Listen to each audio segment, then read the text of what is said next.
rester conscient. Vous entendez ma voix tout du long, vous pouvez sortir de la séance si vous voulez, vous pouvez rouvrir les yeux, vous pouvez vous gratter le nez, vous pouvez éternuer, vous pouvez faire tout ça lorsque vous êtes en hypnose. J'ai même beaucoup de gens qui me disent après la première séance, bah j'ai pas l'impression d'avoir été en hypnose. Et pourtant, il y a des signes, moi que je connais et que je vois, qui permettent de détecter si quelqu'un est en hypnose. Donc la plupart du temps, ces gens-là sont en hypnose. C'est juste que on imagine que l'hypnose c'est vraiment un lâcher-prise total, un blackout, on se rappelle de rien et on donne notre corps à l'autre. Alors que c'est pas vrai, c'est pas du tout comme ça que ça fonctionne.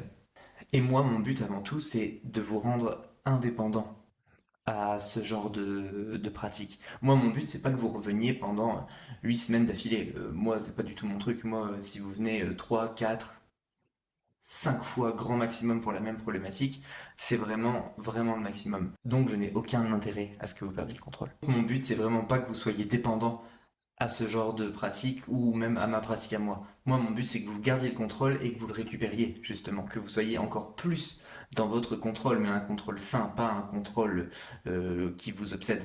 Alors si vous êtes intéressé par ma façon de fonctionner, parce que tous les thérapeutes fonctionnent de manière différente, mais au moins vous avez un aperçu de ma manière de fonctionner, vous pouvez aller sur pensée-énergétique.odoo.com pour prendre rendez-vous et on pourrait éventuellement en parler ensemble en visio ou même en vrai ici si vous êtes dans le Nord. Et ce sera avec plaisir que je partagerai avec vous et éventuellement pouvoir vous aider à retrouver un meilleur contrôle de vous-même. Bonne journée!